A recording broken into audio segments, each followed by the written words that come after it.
we're back with another episode. We are back in the studio this week. Coming up, the Yankees beard policy changes. Could this quarterback be headed to the New York Giants?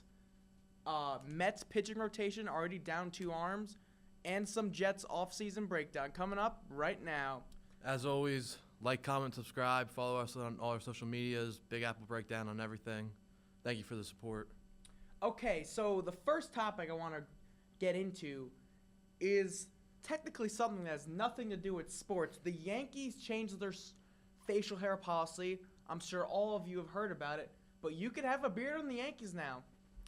It's actually insane. I never thought that this day would come. Honestly, it's one of the things that I would always kind of take a little pride in. Be like, oh, like the Yankees, they have this rule. I don't know why.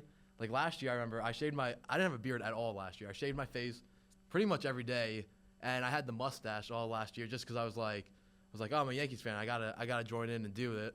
And I was shocked when I saw it. It was last Tuesday or Wednesday, or Tuesday or Wednesday? No, it was Friday. It was Friday. Yeah, it's Friday. I woke up.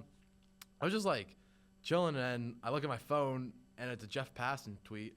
It's like the Yankees amend their long policy of the beard, like they can have freshly or nicely trimmed beard or groomed beard, whatever. And I was shocked.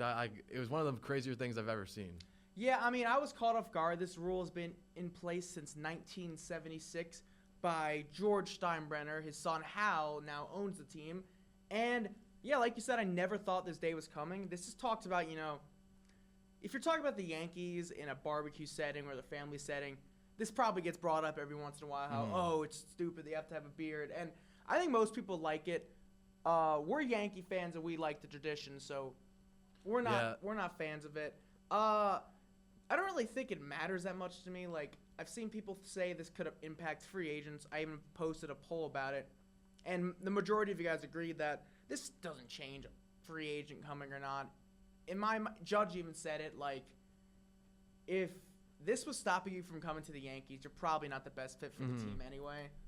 Yeah, I agree with that, and I really didn't like that they changed it.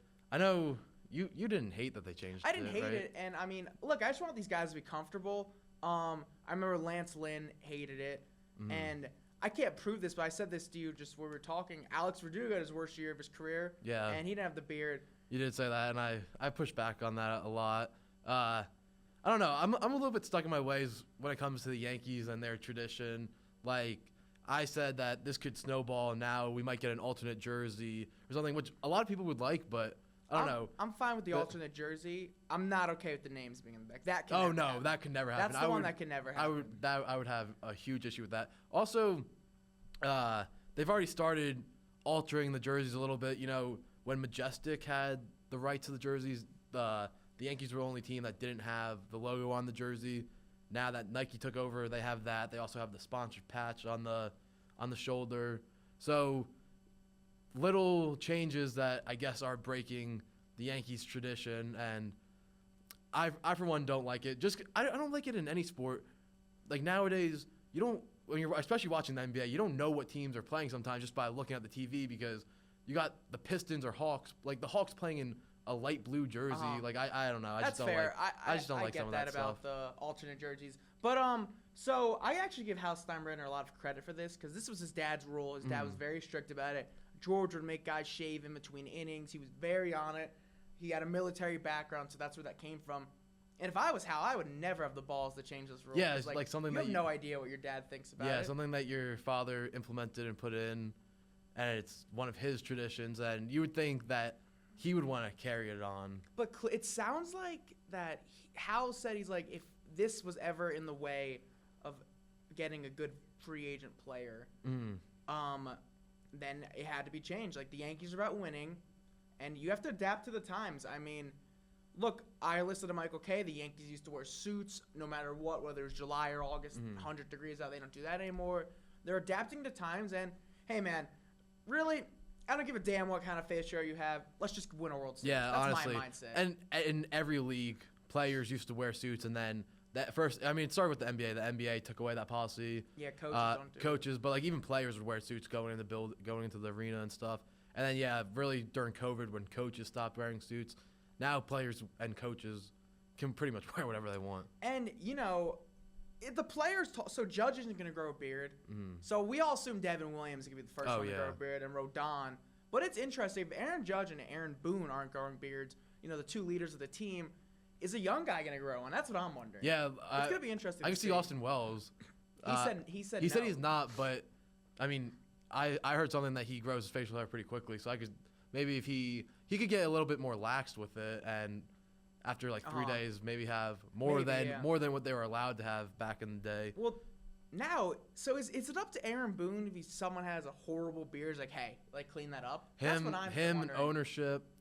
I mean, I definitely remember watching something from John Boy last year when Boone was on with them, and John Boy basically asked Boone who is the one that enforces that, and Boone was like, we all do, like I do, Cashman, Steinbrenner, like they all enforce that. You know what the well-groomed stuff sounds to me, and I think they're just dipping their toes in to let people know. Okay, so like you're getting at you thinking of breaking up with your girlfriend or boyfriend.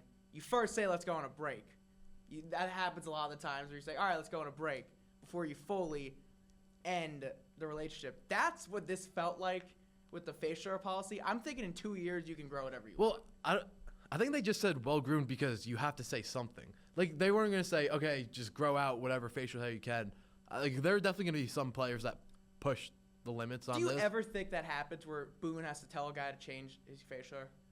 That's what I mean, I don't think it would be coming from Boone. I think it would be coming from higher you know what up. I mean? Just from the Yankees in general. Like, do you think that actually happens? Maybe. But also, when you say well-groomed, when you're growing out facial hair, there's a part of the process where it's like stubbly and it's not well-groomed. Like, it looks bad. I can't grow facial hair. Like, yeah. I look messy. What does that mean? Like if I'm growing out my beard like a week or two in, it looks really bad. So like so you have to get through that stage of it not being well-groomed before you can grow it out enough to like groom it. You're right. I mean, who's just gonna define? Like, who's gonna? I'm just wondering what a well-groomed beard means. Like, obviously, you're not gonna look like Duck Dynasty. That's what they said. Yeah. But I don't know. It's interesting. I think this could be them maybe trying to ease into it.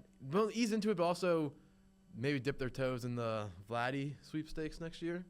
Yeah, but he doesn't have the dreads anymore. But he has a really big beard. And even another guy that became a Yankee that had that, Johnny Damon said he felt special, like he liked that part of it. And Austin Wells said that too. He said that he brainwashed himself into saying it's a privilege to shave every day. Yeah, I mean, it's interesting. I mean, it's gonna be. Are you gonna like seeing a guy in a beard with the Yankees? You're gonna be like, what is going on? I'm gonna be like, what's going on? But also, I think Stanton always had that little goatee thing. See, yeah, he definitely did, and they didn't. They didn't say anything about that. I'm definitely gonna be one of the people that don't like it, especially if someone grows out the beard, like Rodon grows out the beard, and he serves up a couple meatballs to a guy like that. That's probably something that I'm gonna be yelling at my TV over.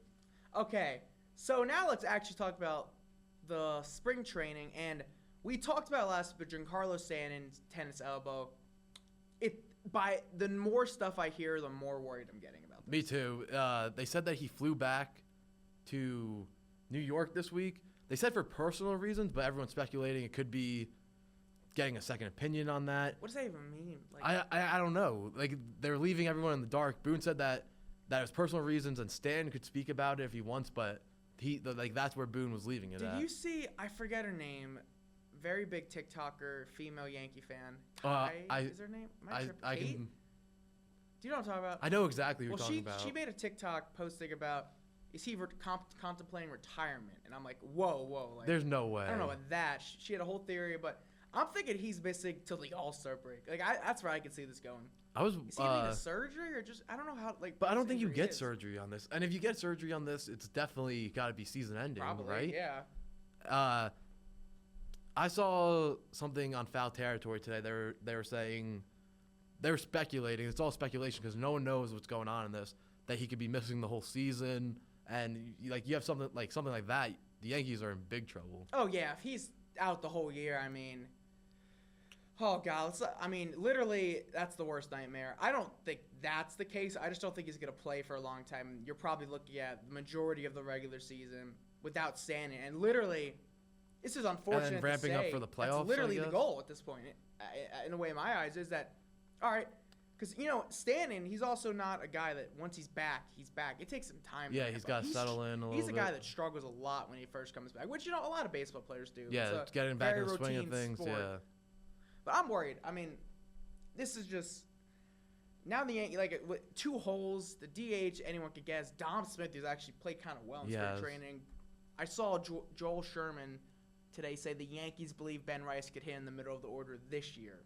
Wow. And I also saw something today about Ben Rice possibly taking over some of the DH role, but you're not going to if he's their backup everyday backup catcher, I guess. Like, you're not going to have him. Ben Rice could play a lot, sounds like. He could, but you don't want your backup catcher playing every single day.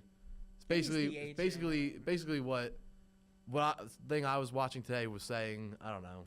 You think Ben Rice is actually going to catch? I'm kind of skeptical still. I think he is because he is a natural catcher, and they brought him up for first base last year because that's what they needed. Yeah, I mean, so the double lefty. But the double lefty, me. I was just gonna say that. I'm forgetting his name. He's been playing well. JC. It starts with an E, right? Yeah.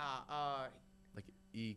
He has a weird last name, but he's been playing well. I'm gonna pull him up right here, but. And he's a righty, right? No, I think he's a lefty. Oh, another lefty? Yeah. Hold on, but I mean Ben Rice is gonna play a lot. Okay, JC Esquera. This is him, and I think he's a lefty. I'm checking right now. Yeah, he hits lefty. Oh.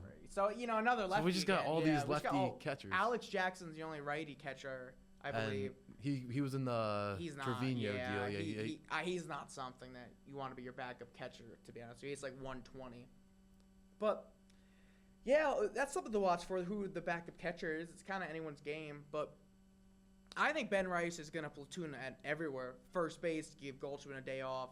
DH, backup catcher. He's going to be able to play a lot of different positions. He is. Going to fill a lot of holes. And I didn't see him having a big role in this team. I thought he was going to start off in the minor leagues, to be honest with you. Now I think he's going to make the 26 man. He also looks different from last year. He looks big. He definitely buff. bulked up, yeah.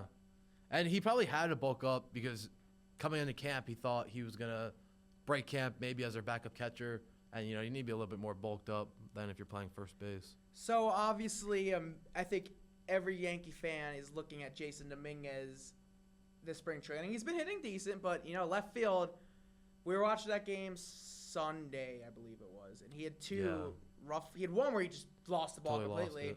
And then he had another one where I thought he didn't play the ball well. And his outfield position's a struggle. And Aaron Boone finally said something that, normally he kind of, babies his players a little bit easily. Just flat out said, there's no reason why Jason can't handle left field. There is no reason, and I don't know. I get it. He's a natural center fielder, but if you're a professional, you're getting paid a lot of money to do this. I get it. The ball comes off different, but I think you're a natural baseball player. That's something you should be able to adjust to, and I don't know, just take care of it and go out there and play left field. I mean, if these struggles keep up in spring training, I'm expecting him to be center field, and they're just done with this. And Bellinger's in left. Yeah. He's going to start. Dominguez is going to start. I think they're going to give him every opportunity in left field. But if it's so bad where it's going to lose you baseball games, you got to put him in center field. I agree with that. And I don't know. What? Hopefully he can just figure it out. That's hopefully he can figure it out. But in the the sun in left field in Yankee Stadium is worse. He's a natural center fielder. So, yeah. But he should figure it out. You're right. Most times these guys can, and he's a really good athlete. It's weird. Yeah, he's he's a great athlete. Why can't? I don't know. I can't describe it. Want to get our first voice about? Yeah. It just makes no sense to me. I mean, he's what 22-year-old athlete can't figure that out? I mean, I don't know. Yeah. Maybe it's the yips. Maybe he's just so comfortable in position. And I don't want this affecting his play on off. Because Chisholm, a lot of guys say when they're comfortable in their defensive position, they hit much better. Mm-hmm. I just hope that doesn't happen with him. And I don't even know if Chisholm was more comfortable at third base last year than in the outfield with the Marlins. But that's not even his natural position. He hit now he's really at well. second, yeah. Okay, here we go. Hey, guys, this is Nunzio from New York. Love the show. You guys are doing a great job. Love the two of you. I am a lifelong not lifelong Giants fan, and I've had season tickets for the last 15 years. And lately, it's been so hard to think about paying for these tickets again. And I kind of question whether I should give them up or something like that, which got me thinking I'm not going to, but got me thinking of loyalty to your team. I'm always going to be loyal to the Giants, as frustrated as I am. But when is it okay to switch your loyalty to another team? I don't think it's ever acceptable, except for certain situations. So, for example, my father was a big New York baseball Giants fan. When they left to go to San Francisco, he would not follow them. He followed Willie Mays, and that was it. And then when the Mets came to New York, that's when he became a Mets fan. So I think it's okay in that situation, but any other situation, if you're growing up, what time, what year is it okay for you to kind of switch your allegiance? Thanks. Love to hear the answer. Thanks for the call. So I'm on you with that. Like, I don't think it's ever okay to switch teams. A lot of people do it. I mean, my sister is an Eagles fan out of nowhere. When's it like? So normally at a young age you find a team, and I'm not gonna say you have to like the team your dad likes, but when you're past the age, when you become a teenager, let's say that 15. That's So when you have to settle when on that's your your team. team, you got to stay there.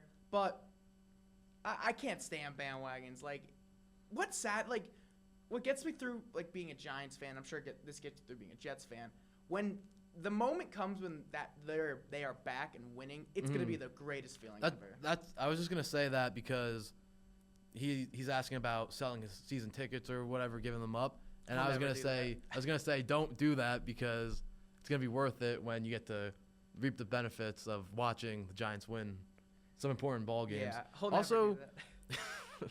Also, his point about the Mets and the Giants, the baseball Giants, I feel like that's the only acceptable time if you feel betrayed and then a new expansion team comes in or something like that. Like I could kind of see that if the rumors about Dallas, the Mavericks are true, if they really want to move that team to the Vegas and then they get an expansion team like that because the fans of the Dallas Mavericks feel betrayed. I could see something like that happen, but like it's basically like a once in a lifetime type of deal. You When don't a see that team happening. moves, I think that's okay. Like when a team moves, that's fair. Like say Oakland got a new football team. I'll have to talk to my dad, but when we lived in Missouri for a year, they were all Rams fans. They were the St. Louis Rams, and I don't think any of them are LA Rams fans now. Like my neighbors and stuff. I would have to ask him, but like at that point, you know, you could find a new team like there. I mean, they might have all became Chiefs fans, honestly, because that might be the closest team there. Which, if they did, good for them. But and maybe they see, because when you have a team that lives close to you and they move, I feel like that's kind of acceptable because you feel betrayed in a sense. Why would you cheer for that team? Yeah, I think a lot of St. Louis people are still. You think they're still Rams fans? I think because they came. I don't know. I feel like they would. I don't know. I gotta talk to my dad about that. I don't know. That's a good question. When the Browns moved to Baltimore, no one became a Ravens fan. Like, that's fair to find a new team. But then they also got the Browns back. They got the Browns back, but yeah, like I think if a team moves, that's the only fair part. Okay, I got it. Like another one, like this is really rare because if your kid is on a team, like if your son, like your kid makes it to the league, or like a cousin or a brother, something crazy like that. Sure, that's the only other one. Like when my son gets drafted by like the Raptors, then I gotta become a Raptors fan. Saquon's dad's still a Jets fan. He Some is. of them say when the Jets played the Giants 2 years ago, Saquon's dad showed up in full Jets gear. But yeah, I remember that. That's a good question. Yeah, I like that. That is a really good question. All right, so on to the other New York baseball team. The Mets are already down 2 arms now. First, Frankie Montas, who is not. It's gonna be out for a while, if I had to guess, around June, July, and then Sean Manaea, who it's a minor injury, but he shouldn't be ready for opening day. It sounds like, and that's bad for a team that's already been down. Already a weak rotation considered. Yeah, even before that. Yeah, and now that starting pitching could be rough to start the year. It could be really rough. It seems like they got to go out and make a move, just add another arm or something. Jose Quintana still. That's why I think that's the out easiest there one because you don't got to trade. You don't got to trade. You just got to pay for him. There are a couple options on the trade market. Maybe Jordan Montgomery or Dylan Cease. Seems like the Dylan Cease things are dying out a little bit. Yeah, I mean, everyone knows the Mets are desperate for a starting pitcher. It's just hard to make a move right before spring training. It happens, but like it's a funny. If this guy wasn't on the Yankees, I would say Marcus Stroman. I actually saw something. Really? MLB rumors about. Oh, I did see Stroman for Beatty swap, and it came from one of those like not worth talking about it. Yeah, but today I know exactly I was what you're watching Pinstripe Territory, and the guy was talking about it. So in theory, it makes sense. It does make sense, and also Brett Beatty would be getting off so well. He got the car from Juan Soto for the number, and then he would just get traded. He would start at third base for the Yankees, and he'd get his number back, 22. Yeah, it's open. In theory, it would make sense, but I don't see that one happening. And then also Juan Soto to home run his first at bat, because of course he did. Of course he did. He's a wizard. He can do anything. Yeah, I mean Mets fans are gonna love this guy. And, oh my gosh, yeah. Anything he does, he's gonna be the biggest Mets star in a long time. Mm-hmm. You have him for the next 15 years. So, well, that's really all the Mets news. I mean, they have a couple in-house guys that may get we'll get one of the spots. I'm thinking. I think Jose Quintana makes a lot of sense to me. Yeah, I agree. I think they should bring him back. That's just kind of a no-brainer almost. You want to do another voicemail or get into football? Yeah, let's do another voicemail, and then let's get into the Jets after this voicemail, just because this one's about the Jets. Hey, fellas, Max from Mississippi calling in. So I want to talk about the Jets as I usually do. I just want to ask, at what point do us Jets fans start revolting and start pleading for Woody Johnson to sell the team? Because I think that's our problem. We have guys that come to our team that have success everywhere else in the league but the Jets, and there's one common denominator every time, and it's our owner. We've had the same owner since 2000, and you see Todd Bowles leave, have success as a head coach. You see Darnold, Geno Smith leave, have success as quarterback. It's honestly ridiculous, and I think it's going to happen with Rodgers right now. I think it's like everything that Jets touch turns to shit. I think Brick Johnson needs to get a brick to the head, and I think Woody Johnson needs to sell the team. I want to know what your guys' thoughts on that are, because as a Jets fan, I'm just fed up with it. And I know it's a random time to be going on a rant like this, but there's nothing else to think about except for how bad the Jets have been. So, thanks for taking my call. I'm going to hang up. I want to hear what you fellas have to say. All right, thanks for the call. There actually is a lot to think about, like spring training or MLB season coming up, spring training happening right now. That's fair. It's a dead time in sports. But it is a dead time. Think about the Jets. I do get it. And that's actually a perfect call because the NFL player report cards came out today or yesterday, and the Jets owner, Woody Johnson, received an F and was the 32nd ranked owner in all the league. The Jets actually were in the bottom half of the league for everything besides their nutritionist, which was 13th, so Jesus. below average franchise in everything. And that's I understand ownership, man. it is That's just ownership. ownership. I understand the concerns because it does seem like everything that comes to the Jets doesn't work out, and they go somewhere else and they blossom, and they end up being really great there. I mean, yeah, Woody Johnson's horrible. I mean, if Jets fans have been calling for his head for a while, and eventually, I think this is if this is a disaster with Aaron Glenn in this era, then I could see him selling the team because enough's enough. Eventually. But he's not it's not like a GM or coach or something where you can really force him out. You're right, you can't. He doesn't want to sell the team, so he's not going to. And it seems like his son is very involved, even though he's 17. That's crazy. And yeah, his son's very involved. So it seems like something that Woody's almost going to pass down to his son. They got to win, man. You can't be that bad. Eventually, if it's this bad for a long time, then he would sell it. But I think I like what the Jets are doing though. I do too. Positive news. I like Aaron Glenn. I like him and Muji, how they weren't scared to move off Rodgers. Rodgers maybe is the best quarterback option from a talent standpoint out there for them. But I do like how they moved off of him, and they didn't feel the need to keep him just because it's Aaron Rodgers. How do you feel about them? They're trying to make win now moves, and I kind of like that. You know, sometimes you assume you see a team like the Jets, like you have to rebuild, but that's not necessarily true. You don't have to just go full rebuild. Oh, they definitely don't have to go full rebuild, and they have the assets on their team that they can bridge a little bit of a gap, and then maybe start, not this year, but maybe the year after, start actually winning games. You know, Aaron Glenn did say every decision that me and Muji make is to win and to win now.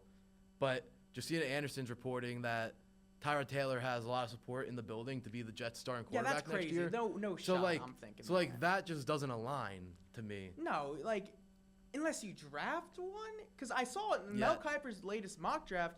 Shedeur Sanders falls to 7 with the Jets. I think if he falls to 7, that's like bad news. It means that the rest of the league doesn't think that highly the of Giants him. Didn't get him, or the Raiders. Yeah, it means that they don't think highly of him, and no other team is trading up to get him. You know? Yeah, I get what you're saying. I just didn't. The Jets. We talked about this a month ago, and it was almost like, oh, the Jets are gonna go through either keep Rodgers or do the veteran route, and we were like, the Giants are gonna draft one. It's almost feel like that's reversed. A little bit. I think the Jets still will go the veteran route, and I think they should. And I don't see them trading up for one, and I don't see one falling to them. That's my thing.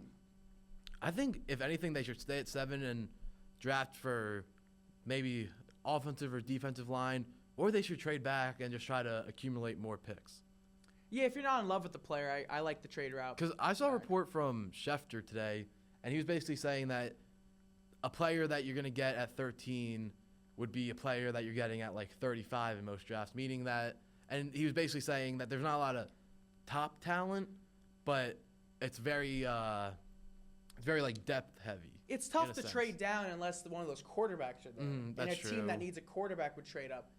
So I don't know. So trading down it sounds a lot easier than it actually is. So maybe they could be bluffing a little bit, saying that they're interested in Sanders, so a team comes and trades up with them. Like, this stuff is all speculation. Yeah, and that changes every week. And that's just how this timeline in the sports world is, where they're saying one thing, and they might not think that at all, but they might be trying to like manipulate another team so that they trade with them, something like that. And with a sport like football, the free agency's before the draft. So the Jets, Tyrod's already under roster, right? He is, yeah. Okay. He's on a contract. So we'll know if they're going to draft one or not.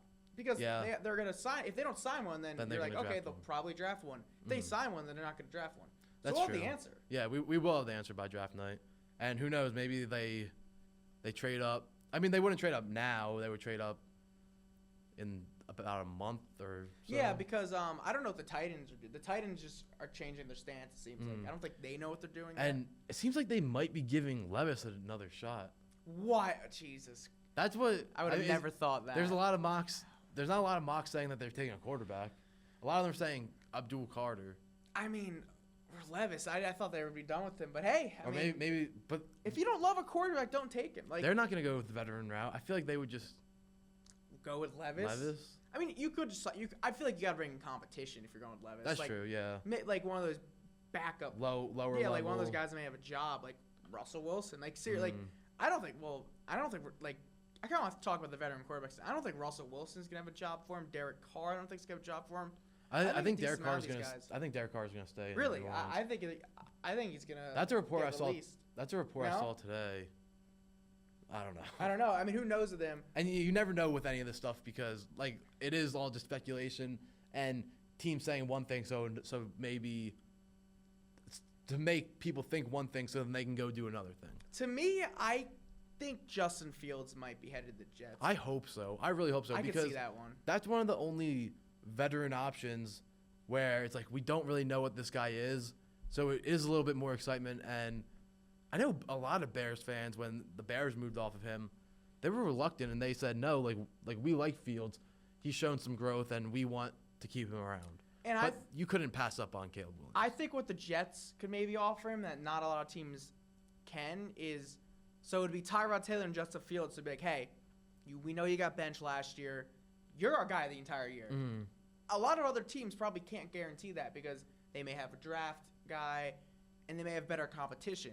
Like Justin Fields is going to start over Tyrod Taylor no matter what. And Justin Fields would be going to New York playing with Garrett Wilson and Jeremy Ruckert.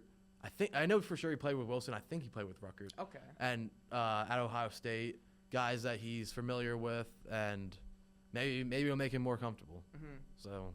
Yeah, I mean, like all rumors now, free agency's coming up in 3 weeks, maybe. Yeah. Less. Yeah, today is the 25th, 26th. So about 3 weeks. Yeah. I think 3 weeks from might be today. I think it actually might be 3 weeks from today. It always starts It's on Wednesday. Does it start on Wednesday? It does start on Wednesday. The tampering period might start on Monday. Yeah, but we're gonna get rumors fast. Oh yeah. So let's talk about the other New York football team, my New York Football Giants, and the big news that's going on around is Matt Stafford and the Rams a couple days ago gave him permission to speak to other teams, and now it's officially real that the possibility that this could happen, and it seems like the Giants and Raiders are the heavy aggressors as Stafford had skied with Tom Brady. This came out today. I saw that they talked, but I didn't see that they skied. He also met with the Giants, but the Raiders scare me because let's say Stafford is available. I feel like I would just choose the Raiders over the Giants. Yeah, I think he likes being out west, so the Raiders would be right. I a feel better like the Raiders spot would for be a him. much better spot than the Giants. And warm weather. I know he played in Detroit all those years, but he played inside in Detroit. I think he would just feel more comfortable playing in a warm area or indoors. And today, Jordan Rannon, our beat writer for the Giants, reported that the Giants' top priority is Matt Stafford officially. And oh, really? Literally today, that was the stuff coming out from the NFL Combine, and pretty much that surprised me.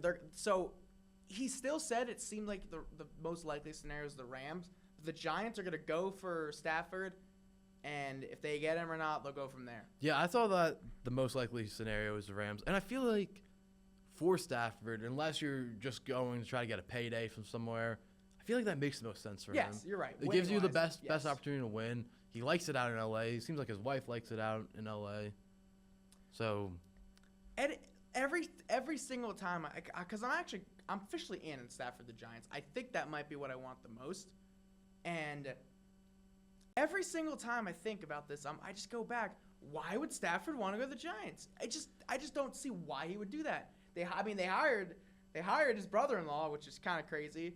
I just don't see Stafford choosing us. I just don't. I think that's the worst option he could go to. It's a cold weather. The Giants aren't good. It's not like they're a Super Bowl team with him. It's a pure entertainment thing and a payday thing for him. Yeah, and maybe he wants to play with Malik Neighbors. Maybe he wants to play in New York. Maybe New York, we talked about it a couple weeks ago. But also, I get it if you're in Detroit and you want to go to a big market, so you'll pick New York or LA. But he's already in a big exactly market. Right. It's just weird. It's just a weird. He's already in a big thing. The Rams would have to fall apart with the Rams. But even then, I think the Raiders makes more sense than the Giants. But it's a trade, so hypothetically, the Giants could outbid the Raiders in a trade, which that worries me because I don't want to overpay for this guy. Yeah, and I think it's more of Dable and Shane wanting this to happen than Stafford wanting this to happen. And like my uncle said that he hasn't been excited about the Giants, the season ticket holder. Yeah. This would make people excited. And right now, that might be good enough for John Mara. Yeah. Not necessarily the best move to win the Super Bowl or the path to win a Super Bowl, but the path to be a good team. And it also gives you not like a rookie quarterback. There's question marks and everything. You know what Matt Stafford is. You know the pedigree he has, and that could excite fans to re-up their season tickets, maybe buy more merch, go to games, and I don't know. I think they would get Stafford and a rookie quarterback. I could see that. But also, the thing I always say is if you're going to go get a veteran quarterback, why are you going to get a rookie quarterback when you could draft someone to make another spot on your team better? I normally agree with you, but I'm almost wondering if the Giants are trying to do both. I feel like that never turns out well. So think of what the Falcons just did. You give a crazy contract, and if it doesn't work out, you just cut him. Like what's going to happen with Kirk Cousins. So I think that's what the Giants. It's a possibility that they still draft a quarterback. Like a lot of the time, when you see a team draft a quarterback, it's like how the Packers drafted Aaron Rodgers or Jordan Love, like when their quarterback was already on the tail end of their career, or the Chiefs drafting Mahomes when Alex Smith was kind of on the tail end of his career. It's just weird to do it because the Falcons, when they signed Kirk Cousins, a lot of people were saying, "Oh, they're favorites to win their division now." Yada yada. But Kirk Cousins didn't play well. I think he what didn't they play. did was Yeah, smart. he didn't play well. He didn't play well, and they still had a chance to win their division. So imagine they went out and got another part of the team better. Because it's not like they were ever going to be good enough because Kirk Cousins just wasn't good. He was terrible. But that division's weaker, and they still had a chance with Kirk Cousins. You're right, but and they benched him late in the season. Now they're set up for the future. Now they have. If they really believe, they do. They clearly do. They would have drafted him. Yeah, if they really believe Penix is the guy, then yeah, you're right. But and the Giants, I can see them doing a big spin like that. So this came out. I sent this to you about a couple hours before recording this. Aaron Rodgers reaching out to the Giants to sign him. That's crazy. That's insane. That's something. I don't know. I think I said this to you. I don't know if it was on the podcast or just saying it to you. Like, I could see Rodgers doing a move like that because that's just kind of the area. Not the area. He loves being in the spotlight. He always says he doesn't like being in the spotlight, but he does these little moves that always gets him. That gets the media talking about him. Always gets his name in the media. Do you think that's more spotlight than the Rams or Steelers? Because it's more spotlight because he's going from the Jets to the Giants. Giants. That's why it's more spotlight. Can you imagine that? Because you're right. He's gonna stay in New York, and the whole time, every clip he has in the media, he's gonna take these slights at the Jets now because that's what he's gonna be doing. He would do, but if he's reaching out to the Giants, does he have no interest? That's what I'm starting to think. Do teams not want him? But the Rams. No, I think he's doing it because Aaron Rodgers. Because it's Aaron Rodgers, and he says that he's like, I don't like when the media talks about me, but he sets himself up every single time to be talked about. Like, and then people are gonna be talking about this, and he's gonna be like, I don't know why people can't get my name out of their mouth, blah blah blah blah blah.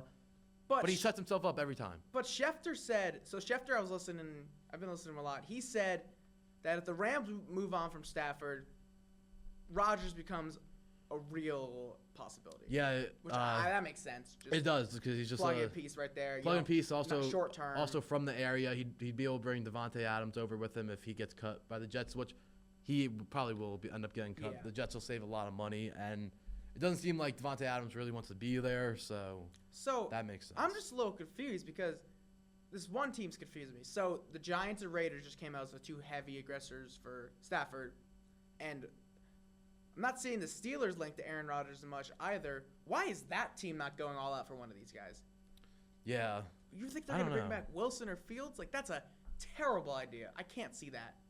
I definitely don't think they're going to bring back Wilson. I don't think they'll bring back Fields either. It doesn't make sense to me either way. Yeah. Maybe they just haven't been. Maybe they're on Rodgers. They haven't been talked about. Could Aaron Rodgers just fall in their lap? That's a real possibility. Yeah. There could be no other suitors for him. I mean, kind of like how Wilson fell in their lap last year. There weren't really much other suitors for him, and they got him for free pretty much. His only other thing was he wasn't even guaranteed the starting job with the Giants. Yeah, because the Giants were interested in him. Yeah. If Stafford stays in LA, then yeah, I see Rodgers going to the Steelers, maybe the Giants, but like I'm starting to. Also, the Giants going and getting Rodgers would kind of maybe be a similar move to what they would be doing getting Stafford. Yeah, it'd be the same case. You don't have to trade for him. You don't have to give him the long-term deal. What is it? Just whatever he does. 1 or 2. 1 year deal. 1 or 2. I don't know. Yeah, we'll see. Earlier, like these first couple episodes in January, I was really confident the Giants were going to draft a quarterback. I'm kind of less optimistic about that now. Yeah, I think the veteran route doesn't make more sense football-wise, but I keep iterating this, that it makes more sense for Dable and Shane to save their job. A rookie quarterback isn't going to save their job in all likelihood, but say they bring in Stafford or Rodgers and they get hot, make a wild card or win 10 games, barely miss out on the playoffs, then Giants fans and Giants front office be like, oh, they're building something here. Let's keep these guys. And there's also no guarantee that they could draft one. They have the number 3 overall pick. If they just lost to the Colts, they would have number 1 overall pick, which of course Drew Lock had the greatest game I've Also- ever seen. And then they would know what they want to do. Yeah, because even if the Titans or Browns aren't drafting a quarterback, like if they have no plans of drafting a quarterback, maybe another team knows, oh, the Giants really want this guy, so they trade up in front of the Giants. You're right. They just don't, you're stuck in this position where you're not going to know your answer until draft night. Yeah. And it's hard to plan around that. I'm wondering what the pivot would be if they don't get Stafford. Because now you're looking at crappy veteran quarterbacks. Wilson, I saw they were linked to him. I'm like, oh my Wilson, God. Kirk Cousins. Winston. Oh, that's Yeah. That's my nightmare. Those type of guys. I mean, they were really linking Winston, like right at the end of the football season. Winston. He like said he was at the Super Bowl media for some reason. And he's like, Yeah. oh, I'd love to play for Coach Dable. Just being Jameis and- Winston. I heard him saying, I think he said like a big market. He's like New York, L.A., Houston. He said something about New Orleans again, but the Giants just kept coming up. It was almost like he was out there campaigning to be. Well, I mean, he wants to start. He's like, Yeah. He first off, that guy should be playing where he gets a job offer. Yeah.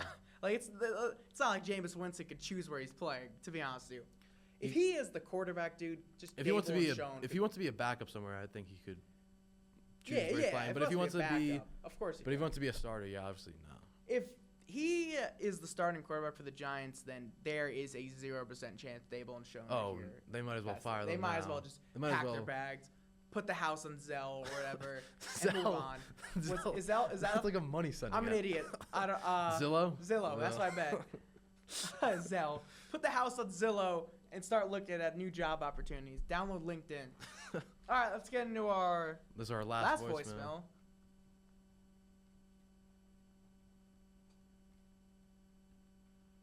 Hi, this is Holly from New Jersey.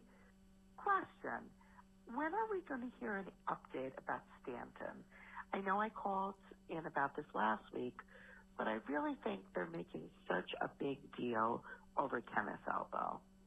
Do you think maybe the media has nothing else to focus on right now, and that's what's going on, and why we're kind of making nothing into something with Stanton's elbow? Curious to hear what you guys think. Thanks for the call. I mean, they have a lot to focus on. The Yankees have a lot to be talking about as far as third base, Dominguez. I mean, even like positive things. Volpe's looked good, things like that. So I don't think it's a case of they're trying to like fill media time. It seems like something might actually be wrong if he's going back to New York for an undisclosed reason. They're just calling it a personal reason, and they're not talking about it. It's definitely not nothing, but I get your point about the media because it's spring training. Like, look, all the stuff you just mentioned, like, for baseball nerds, you want to hear that. That's not getting the clicks. The stand stuff, that's going to get the clicks. That's a big And name. And it's just because, like, to me, this is just an injury. Like, it seemed like it's getting talked about too much, though. And they're being weird with it. They're being weird with it. A lot of it's not about what the Yankees are saying. It's about what they're not saying. Like, if they're not being cut and dry with their answer and it's making people speculate, oh, something might really be wrong. Well, if this was in season, you would hear about it. hear more about it. I just think you wouldn't hear about it until he's back. Like, he Oh, get yeah. put in the Yeah, IL, because you'd be put in the playing IL, like real games every and day. then, yeah, like, you're playing spring training. There's not much to talk about, like, Also, realistically. I don't know if the MLB does this, but I know a lot of leagues, and the NFL in particular, they have to report injuries in season just because Yes, they of have like to. sports betting and stuff like Uh-huh. that. So I would assume baseball's got to be the same way. Definitely, yeah. Well, you could get in trouble. Like, I think the Mets got in trouble Phantom with the IL. IL.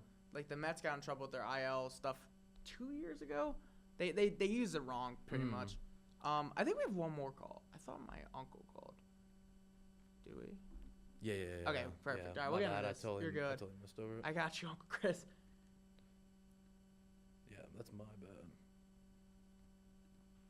Hey guys, this is Chris from Rochester. I have a question here for the Mets and Yankees.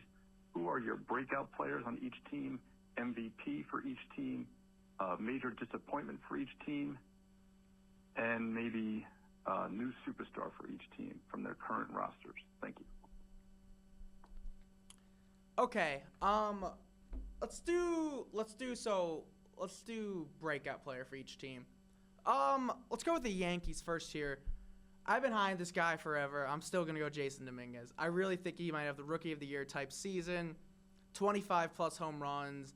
He's an average defender, and he's a real positive impact in his rookie year. And he is a guy in the middle of the order that has close to an 800 OPS. I really hope so.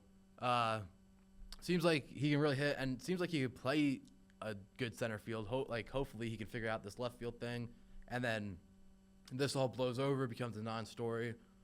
But who knows? My breakout, this guy really broke out in the World Series last year, and then playoffs. Anthony Volpe. They're saying that he's looking bigger and stronger. I saw something that his bat speed last year was like 69 miles an hour, and now it's up to 72. So he's getting stronger, faster. They're saying that he isn't he's hitting more line drives and isn't necessarily trying to like take the cover off the ball and hit home runs. And I think he could translate into maybe the leadoff guy for maybe not this year, but maybe next year, like full time. I'm really excited about him. For the Mets, I'm gonna go Mark Vientos. He had a really good year last year. I think he builds on that year, and he's gonna turn into an amazing player. And also, I could see him making the All-Star game this year. And I really like what's coming out of this young guy.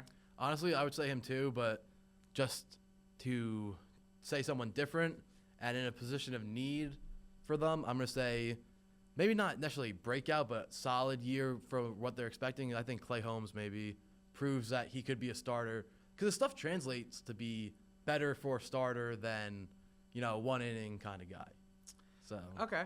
Let's go our disappointment players. Let's do snake order. Let's go with the Mets again. I'm going to go Pete Alonso. Oh my God, that's who I was. Okay, sorry for taking yours. You're good. Pete Alonso, he's trending downwards. If you look at his last 2 years, it was an awkward offseason for him. Just kind of an awkward situation. And obviously he's really happy in the media. He plays well in the playoffs. But with more eyes on the Mets this year, I can almost, and him having a really impact role, batting probably behind Soto, I could see Mets just by August be like, I cannot wait to get rid of this guy. I'm just going to piggyback off that. I'm going to go with him too. It is an awkward situation from like this offseason, and maybe it weighs on him a little bit, and maybe he has a tough time getting on track, and it just follows him throughout the year, and he has a bad year. All right, Yankees. I'll let you go first. Okay. We're doing disappointments. Yes. I'm going to say Goldschmidt. Okay. I don't know really what our expectations for him are to be better than what Rizzo was last year because that's true. Rizzo was horrible, and Goldschmidt had a really bad start to last year and then came on in the end. But I expect that he might be someone where we're like low 200s. Low 200s, and maybe he's someone that we're looking to replace at the deadline. Trade deadline. But if that's the case, the Yankees are screwed. Yeah, that's another hole, man. Yeah. You're right. They need Goldschmidt. They don't even be great. They seem to be average, I would say. Ooh, I'm in between. I think I'm going Carlos Rodon. Okay. I think Carlos Rodon, I just haven't loved him as a Yankee. But is it disappointment at this point, or is it what we expect? What if he had more of a closer year 2023 than last year? Oh, my gosh. Like, I'm thinking 5 ERA. Yeah. So, I just don't love what I'm seeing out of him. He pitched all right in the playoffs, had a good year last year, still close to a 4 ERA. So, really, nothing that special. And with him, I just don't think it's a great year. I hate his mental spot. I do too. I just and hate the way he thinks. He wears his heart on his sleeves too much. You can see it in his eyes that he's expecting things to unravel, and then when they do, he almost like crashes out on the mound. He does. And besides the contract, the Yankees kind of are built where they're not really that reliant on him. If he's not good, which could be good for him. That could take be the pressure good, off his true. shoulders. And that's another thing. If he has a 4.5 ERA and he's our fifth best pitcher, then it won't matter much. He won't even be in the playoff rotation. Yeah. So, yeah, I'm still gonna say him though. And then we got MVP. I mean, it's kind of obvious for both teams. Are we saying Juan Soto and Aaron Juan Judge? Soto and Aaron Judge? Do we even need to explain? Yeah. They're two of the best players in baseball. Both their teams are going to be leaning on them all year. Two guys that could possibly both win the MVP this year. Yeah. Anything else to add No, on? I mean, nothing. what else? They're You summed great it. You players. summed it up perfectly. Okay, so to end off, let's get into a little bit of quick NBA. So I want to talk the Knicks. So the Knicks, if you watch the Knicks, they're a really good team. They beat teams that are worse than them. But anytime they play a team that's better than them, they lose. They're 0-7 against the top 3 teams in the league, and a lot of them are blowouts. And I understand the frustration because when you see this team, you're like, okay, this is a team that could maybe compete with the Celtics. The Cavs have taken over that spot where they're the team that's going to compete with Boston. But Knicks basketball has come a long way. It has. It really has. You ever see those memes of like the Lakers versus Knicks lineups and just a bunch of nobodies? And I don't think this should be a title or bust mindset with the Knicks. And it sucks to, I don't know, it's hard to say like, oh, just enjoy your second round exit because I think that's where they're headed for a third straight year. But they're not good enough to win it all. I don't think it would be a title or bust. I don't think it would have needed to be a title or bust without that Bridges trade. Yeah, You know? well, the Bridges trade, to me, that deal, when you look back at this era, I think that could be the difference between a really good team and a title because they went all out, 5 first-round picks. And you're saying like they would have had more assets now to trade get for somebody someone else. Yeah, I get that. Also, just like you would have more assets to trade for someone else, but also like now that you don't have those picks, you need to win. This is the team. You need to win, This is yeah. going to be the team for the foreseeable future with a couple minor upgrades. And you don't have any picks to go draft other guys. You'll tweak it out year in, year out, Yeah. obviously. But the Bridges, I don't love. It's almost like Bridges and OG Anunoby stack each other. And in hindsight, like, oh, 2 great wings like that. But the Knicks are awful defensively. Brunson and Cat aren't good defensive players. And Cat's a great player. He's been awesome. He's been awesome yeah. for them. But also taking a guy like DiVincenzo away does hurt your defensive toughness a little bit. Hartenstein. And even Randall. He was there good for the regular season, but he doesn't. He would not. I get why you be- moved Randall, yeah, but it's a very different team. it is. It's not a Tom Thibodeau type team. And he year after year runs his teams into the ground, and I feel like it's just you're setting it up for the same. And they have thing. no depth. I mean, it's because like they're probably gonna play Boston in the second round, and I don't know anyone that thinks they're gonna win that. Like, I don't think they really have any shot at that. But that's just the slate of the Knicks right now. They're a really good team, but that's all you can call them. They're not a contender to me. Maybe they'll catch fire and beat someone. Also, just like their style of play, I feel like it's a lot of iso ball, Yeah. Brunson, and like last year, I feel like Brunson and like I mean this is more last year because they don't have Randall anymore, but Brunson and Randall were like very similar players in the I get what you're way they played offense. They would back guys down, shoot these fadeaways, but they were like Brunson's just a point guard and Randall was big, Yeah. you know. And then some other NBA news. So to the Celtics and Cavs, if you look at the standing, looks like it's gonna head to be a conference final. And the Cavs, like, that's a team I gotta give some credit. They're a really good team. They are. Yeah. And I feel like a lot of the credit has to go to Kenny Atkinson. Yeah, former Nets net coach. Yep. Traded away LeVert. Yeah, I mean, they added DeAndre Hunter, who's a really good player, and I think people got to start respecting them more because, like, Cleveland, like, the roster, like, it doesn't spit out a championship team. It's a really good roster. Don't get me wrong, but maybe it's still the post LeBron thing because he's still in the league, but they're getting no respect. Them and the Thunder are getting no respect, and they're the 2 best teams in the league. And they both could really make the NBA Finals. Yeah. And then the Luka Lakers are looking good. They beat Denver for the first time the Lakers never beat Denver. And, I mean, after seeing that, really, I don't think there's anything stopping that team from making it to the finals. I mean, the Luka-LeBron duo, it's looking good. Luka played Dallas yesterday. Still, I feel like I haven't seen full Luka yet.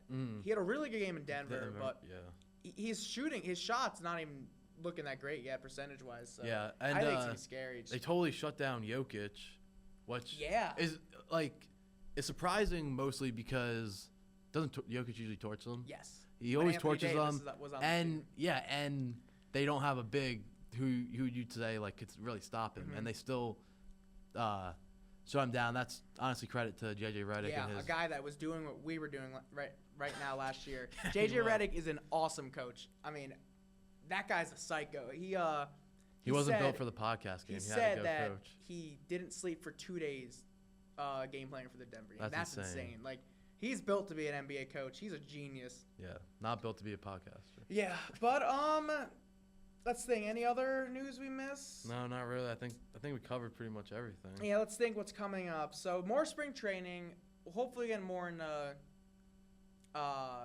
We'll get more football news, and we're gonna start getting into March Madness. I know we haven't talked a lot of college basketball yet, but that's coming up soon, which is always a great time. And just the overall, like the event of March Madness is always just such a fun day for sports fans, even that aren't in the college basketball. And we could also get into some St. John stuff for the New York basketball fans, things like that. Definitely, we'll get into that. So keep calls coming. Thank you guys for watching, and we'll see you next week. Yes, sir. Thank you.